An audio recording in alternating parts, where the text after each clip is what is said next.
বন্ধুরা, আমি এখন দাঁড়িয়ে আছি এই সেই বিখ্যাত বট গাছের সামনে, যে বট গাছের সাতটা রাজাকে এই সামনে পুকুরেই নৃশংসভাবে মেরে দুয়ারানি ঝুলিয়ে দিয়েছিলেন। রাজাকে সর্বদা একই চেয়েছিল, সেজন্য এই স্থানেই দুয়ারানির মা বাবাকে মারা হয়েছিল, আর ঠিক এই স্থানেই দুয়ারানি শিবের উপাসনা শুরু করেন।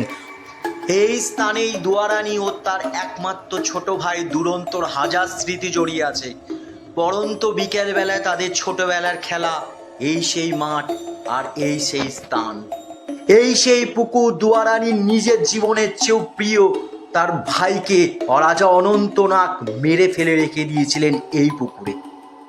এই সেই রহস্যময় সিংহবাহিনী মন্দির, এই সেই গ্রাম সিংহদুয়ারিনী গ্রাম, যে গ্রামে আসতে পেরে নিজেকে খুব ভাগ্যবান মনে করছে।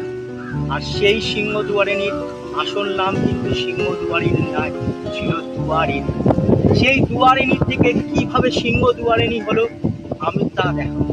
পুরাণ শাস্ত্রে মতে বিদিশা অঞ্চলের সমুদ্রগড়, মগধ, সূর্যকান্তপুর, বিল্লপুর, হরিশ্চন্দ্রপুর, শ্যামপুর, রাধেপুর অঞ্চলের রাজারা ছিল অত্যন্ত অত্যাচারী। এই মুসলিমবহুল অঞ্চলের একমাত্র হিন্দু ছিল রাধেশ্যামবাবু। এই রাধেশ্যামবাবু হতদরিদ্র ছিল প্রচণ্ড। তার একটিমাত্র মেয়ে ছিল, যার নাম ছিল দুয়ারিনী। দুয়ারিনী হওয়ার 15 বছর পর রাধেশ্যামবাবুর একটি পুত্র সন্তান হয়, যার নাম দুর্দান্ত।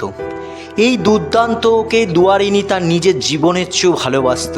ছোট ভাইকে নিয়ে মাঠে খেলা, মাঠে দৌড়ানো, কত আনন্দ। তারা যেন এক আনন্দের উৎস খুঁজে পেয়েছিল দুয়ারিনী। কিন্তু কালের শেষ সময় আর সহ্য হলো না।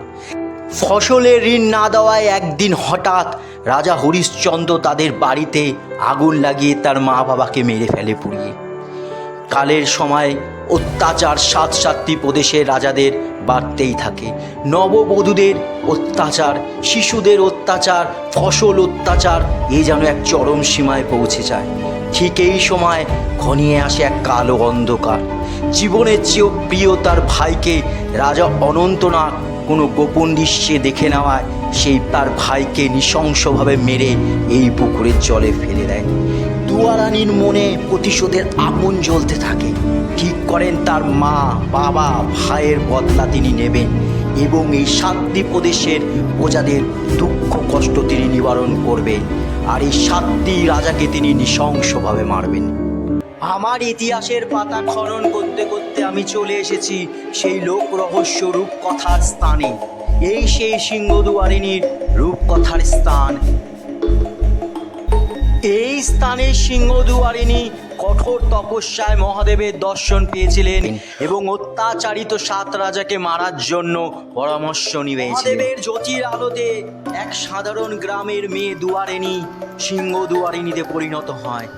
মহাদেব বলেন, এই মন্দিরের পেছনের জঙ্গল দিয়েই 7টি রাজাকে পূর্ণিমার রাতে নিয়ে আসতে হবে। এই মতো এক রাতে 7টি রাজার কাছে সিংহদুয়ারিনী গিয়ে বলেন যে এই মন্দিরের পুকুরের জলেই অনেক মোহর রয়েছে, কলসিতে কলসিতে ভরা। পূর্ণিমার রাতেই একমাত্র আসতে হবে। তো সেই পূর্ণিমার রাত যেদিন 7টি রাজা এই মন্দিরের এই পুকুরের জলের সামনে এসে হাজির হন, মহাদেবের জটার দ্বারা সৃষ্ট সেই পুকুরে সেদিন অজস্র বিষাক্ত সাপ ও কুমিরের উৎপত্তি হয়েছিল। সেই জ্যোৎস্না ভরা রাতে 7টি রাজা এক এক করে এই পুকুরের ধারেই আসে।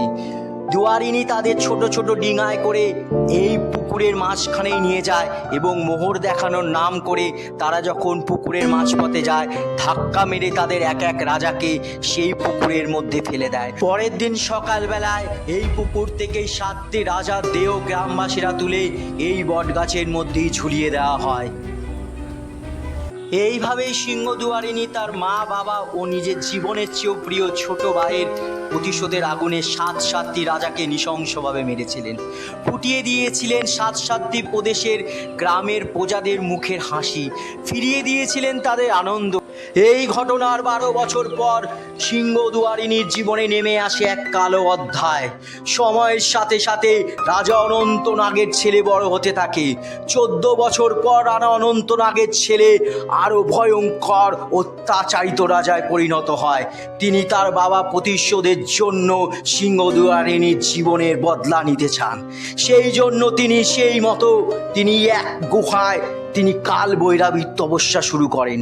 14 বছর টানা তপস্যা করার পর কাল বৈরবী তার তপস্যায় মুগ্ধ হয়ে তাকে বর দেন।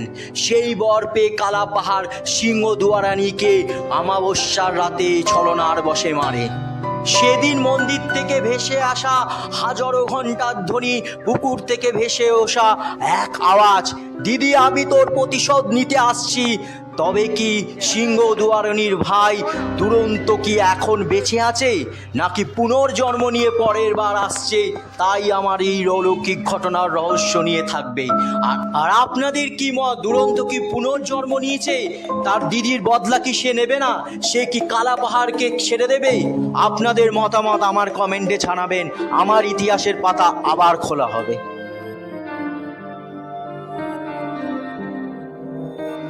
মন্দিরটি অপূর্ব সুন্দর, নিরিবিলি শান্ত পরিবেশের মধ্যে, এবং এখন এখানে অনেক গাছ হয়েছে যে মন্দিরের নীরবতা আরও সৌন্দর্যভাবে বাড়িয়ে দিয়েছে।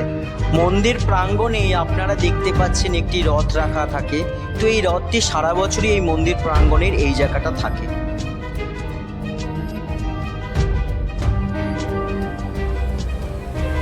এটি পুরনো মন্দিরের মূল প্রবেশদ্বার, আর এই মূল মন্দিরের গেট এটি।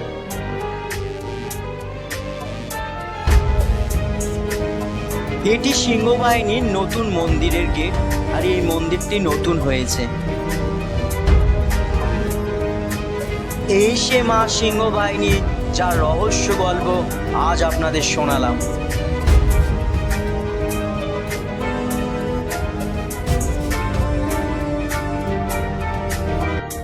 আমি এখন দাঁড়িয়ে আছি সেই 1000 বছরের পুরনো সেই সিংহদুয়ারিনী মন্দির। তবে এই মন্দিরটি কিন্তু নতুন হয়েছে। এই পবিত্র মন্দিরটি আমি একবার অতিক্রম করে আপনাদের দেখাবো।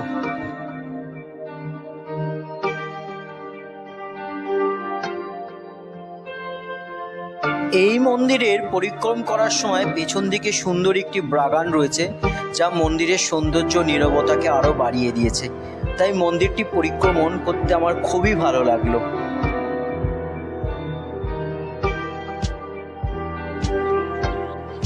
মন্দির প্রাঙ্গণে একটি দোকান রয়েছে যেখানে মন্দিরের ফুল ডালা বিক্রি করা হয়। এখান থেকে পুণ্যার্থীরা ফুল ডালা কিনে মন্দিরে গিয়ে পুজো দেয়।